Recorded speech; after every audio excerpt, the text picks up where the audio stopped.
Hello students, welcome to Answer Writing program. Today we are going to discuss 3 questions taken from GS1 Art and Culture section. So the topics for today's discussion is taken from the literature, handicraft, science and technology, education, institutions and laws topic. So these are the topic. Let's have an overview of our questions. So the first question is related to the Nalanda University and it's important into the different dimension of the ancient and medieval history.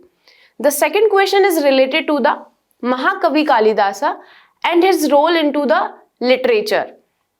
The third question is related to the contribution of ancient India into the field of science and mathematics. So let's start our discussion. The first question is saying, Nalanda was more than just a monastic cum scholastic establishment of ancient and early medieval India. Discuss. So here just try to understand the demand of the question. The question is saying, Nalanda was more than a monastic cum scholastic establishment. So they are saying yes, these were the feature, monastic and scholastic features were available there into the Nalanda University because it was having the monks and the nuns living there, studying there, and different students from the different worlds were coming there and studying.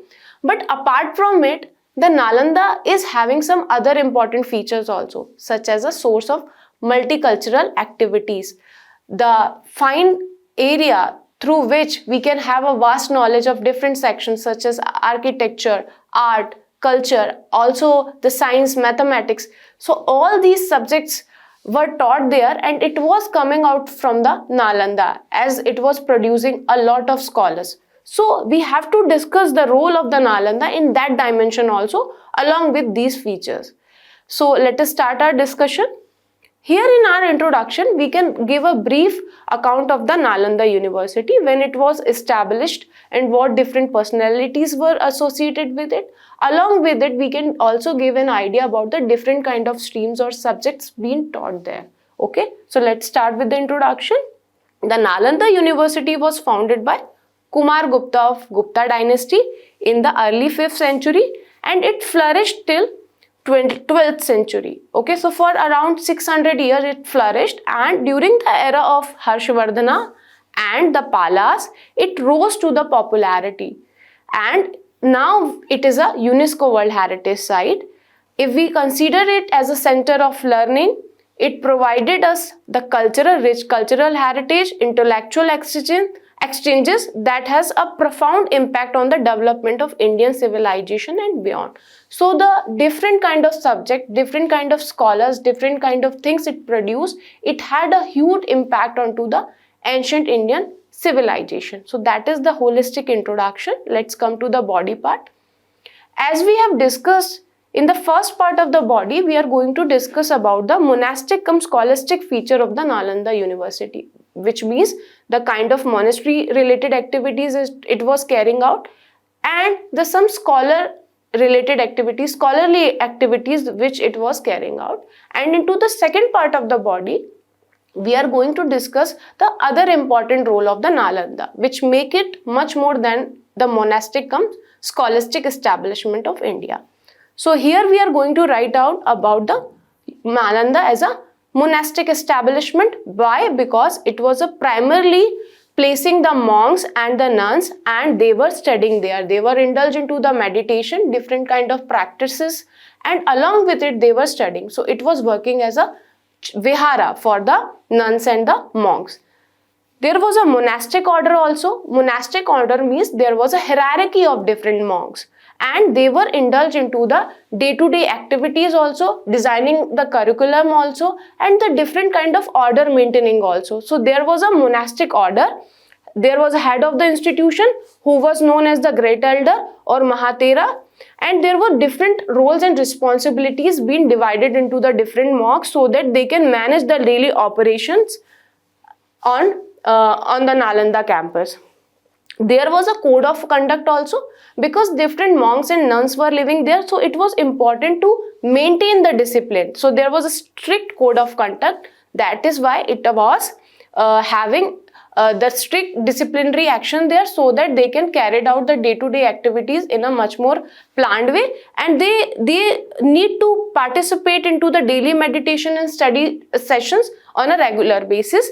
Residential scholastic university. So as we have discussed, it was having the monastery features also, and it is also having the feature of the university, because the different students and scholars from all over the world, for example China, Korea, Tibet, Central Asia, they were coming there, they were studying there. So it was accommodating around 10,000 students and 2,000 teachers there. So it was having that vast campus. Different subjects were taught there. For example, if we see the philosophy related to the Buddhism, logic, grammar, maths, astronomy, philosophy, so all, also medicine. So all different kind of streams, along with the art and culture aspect, architecture and cultural aspects, they were taught into the campus of the Nalanda. So these were the feature which is establishing it as a monastic cum scholastic establishment. Now come to the second part of the body, which is saying how it was working more than a monastery or more than a university. Because if we see the different kind of scholars it has been produced, different kind of works done by those scholars, different kind of multicultural activities it has been producing for entire ancient India and the early medieval India, it is much more than. For example, it carried out the intellectual legacy of India. So it has a vast curriculum that includes the subjects such as Buddhist teaching, mathematics, astronomy, medicine and philosophy. So that is a huge dimension which it was covering at that time, thus had a huge intellectual legacy into the arena of Indian history. The next important point is presence of famous scholars. So if we consider the scholars such as Nagarjuna or Aryabhatta, it was having a huge scope of working into the different dimension. If we consider Aryabhatta, his contribution to the mathematics and thus the contribution into the field of astronomy is a vast area. Because of that, a lot of calculation was possible into the later half of the era, and that is why the role of Nalanda is very important, because it produced great amount of work.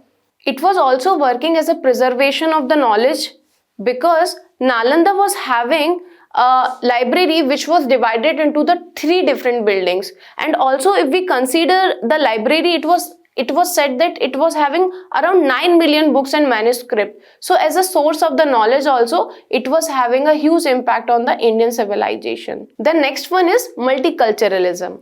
Why multiculturalism? Because the scholars from the different area of the world came here. They stayed together, they studied together, and that is why a different kind of culture got evolved into the Nalanda. And there was a kind of understanding and respect developed between the different cultures. That is a very important contribution of the Nalanda. The next important one would be architecture. So Nalanda was having a great design of engineering. If we see the University of Nalanda, it was accommodating more than 10,000 students and the scholars. And also if you see the different kind of temples, lecture halls, the library, dormitories, it was having a remarkable architecture. That is why the contribution of the Nalanda in the field of architecture is huge. And also the artistic and cultural activities which were going there into the Nalanda in the field of literature, music, art, architecture. So apart from the main subjects, main science and medicine related subjects, mathematics related subjects, it was teaching the different kind of artistic and cultural activities related thing also, which is very important aspect of the Nalanda University, which make it as more than just a monastic cum scholastic establishment. So here in the conclusion, what we can write down the importance of Nalanda in India's cultural heritage. So the different kind of subjects, scholars, work produced by the Nalanda is having a huge impact on to the India's culture. So we can discuss that Nalanda was not just a monastic cum scholastic establishment, because it was a center of learning, culture and intellectual exchange, because Many people from different area came there, studied there. So a culture got evolved, the idea got exchanged. And also, if we see the important legacy of the Nalanda is in providing the continuation of the culture, the continuation of the things for around 600 years. That is why it is having a huge impact onto the India's culture, which we see today. That is the importance of the Nalanda in the present scenario also. So that is the holistic conclusion which we can provide by providing the importance of the Nalanda. That was the discussion for first question. Let's go through the model answer. Here in the model answer, in the introduction, we have provided the brief introduction of the Nalanda University when it was established, and then we have given monastic cum scholastic feature of the Nalanda. So the monastery related activities going there and the residential university related activities, and then we have discussed about the Nalanda as a source of intellectual legacy, the preservation of the knowledge, multiculturalism, architecture and artistic cultural activities. And then in the conclusion, we have given down what important role Nalanda played into the cultural heritage of India and the civilization of the India. So let us go through the second question. Now let us discuss the second question, which is saying no discussion on ancient literary work can be accomplished without the mention of Mahakavi Kalidasa. Elaborate. So let us try to understand the demand of the question. The question is saying we have to write down about the different works of the Mahakavi Kalidasa and the significance of these works into the field of literature in India. What important literary work they have produced and what kind of significant and theme has been depicted through which we can get an idea about the rich heritage carried by the Kalidasa. So that is the demand of the question. Now try to understand how we can approach it. In the introduction, we can write down about the brief introduction of the Kalidasa, different kind of work produced by the Kalidasa, and in the body we are going to deal with the importance of those work, what kind of dimension or what kind of area those literary work has been covering, and why those works are significant despite having produced thousands of years before. So we have to write down the importance of the work of the Kalidasa here in the question. So let us start with the introduction. In the introduction, we are going to write down in brief about the Kalidasa, okay, and the work of the Kalidasa, what kind of language he used and what were the theme of his literature, okay. So Mahakavi Kalidasa, often referred to the Shakespeare of India, is shiny beacon because of the literature or the work he has been produced. If we see the romanticism or realism, we can find out the great diversity and significance in his work, and it is the essence of the classical India because the kind of field or dimension he covered into his literature and kind of language which he used, the classical language which he used, classical Sanskrit language, and out of the themes of the Hindu Purana and philosophy, the depiction we can find out. So the different kind of work which he has produced at that time had a theme of Puranas and philosophy. So it's been beautifully depicted into the rhythmic way. That is the beauty of the literature of the Kalidasa, and we have mentioned into the introduction. Now let us go through the body part. Here into the body, in the first we are going to discuss about the some of the work of the Kalidasa, and then we are going to discuss about the utility, significance or importance of those work. So if we consider the dramas or plays, there are some around 3 works which he produced. For example, Malavika Agnimitram, Abhigyan Shakuntalam and Vikramo Vasyam. The Ritu Samhara is a poem and Meghaduta is also a poem. So if we consider the Meghaduta, here he depicted the nature and the emotion of a human in a very beautiful way. Similarly, in Abhigyan Shakuntalam, the story of a lover and the emotion related to is being produced in a classical Sanskrit in a very refined way. If we consider the epic poems or Mahakavya, they have Raghuvamsa and Kumar Sambhava. So these are the epic, like the collection of the many poems. So these are the some of the prominent work of Mahakavi Kalidasa. Now let us understand the characteristics or significance of the work of the Kalidasa, why they are very important and why we always consider the work of the Kalidasa in the language classical Sanskrit as an important source for Indian society and the culture of that time. So it shows the mastery of the language, because if you see Kumar Sambhava, as we know, the work has been produced by him in a Sanskrit language, but the language is very refined. So specifically if you consider the Kumar Sambhava, the rhythmic beauty and the linguistic fineness you can find out into his work. The second important point is romanticism. So the kind of depiction and the phrases which he used into his poems and verses provides you the very kind of romanticism. For example, Meghaduta, here a yaksh, the message of the yaksh is being carried out by a cloud, and that is working as a messenger. So the depiction of the nature along with the human emotion is a very beautifully depicted in the way of romance. The other important aspect is cultural reflection. So the kind of society it was present into that kind of time, it has been depicted into his work. For example, Abhigyan Shakuntalam is not just a story, it is the collection of the vivid picture of ancient Indian society. So we are getting a reflection of the culture and society of that time.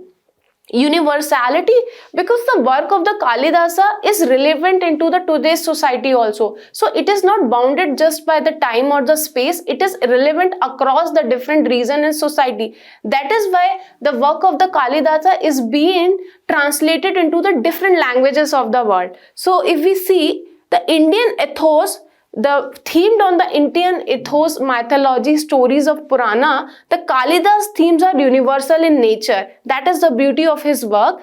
If you see Ritu Samhara, we can resonate with the different kind of audience. So it can connect to the different kind of audience despite the cultural differences, despite the time differences.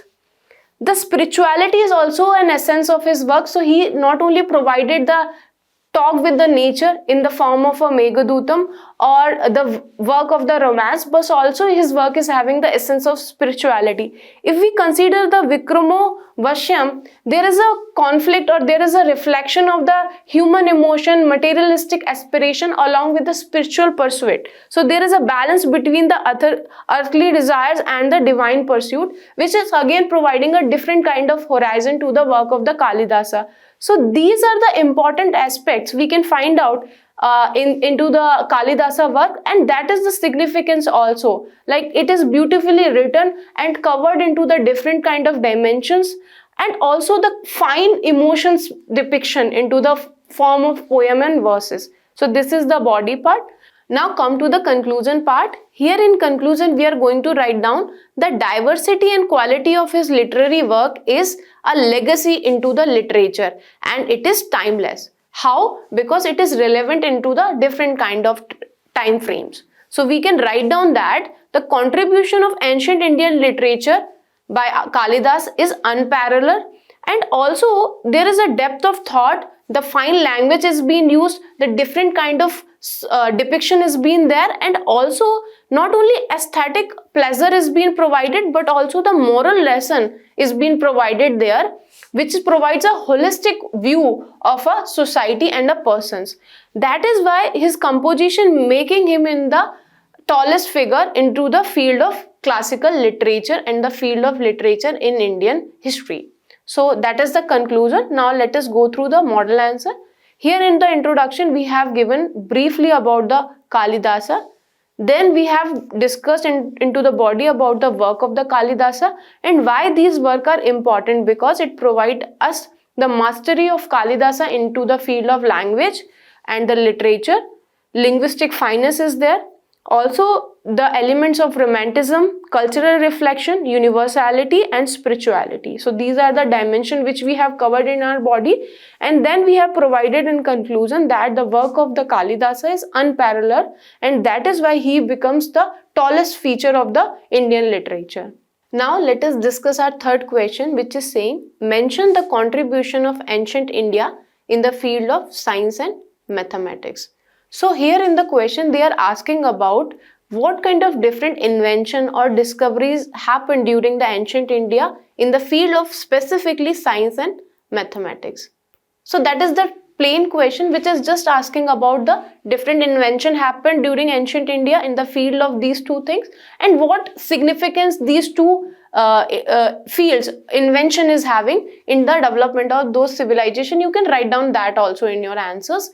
So if we talk about introduction, we can write down the different areas of the science and mathematics through which the ancient people contributed, and also we can write down the importance of those discoveries, and also we can list down the different scholars associated with it. So for example, here we have provided an overview of the development of science and mathematics in ancient India.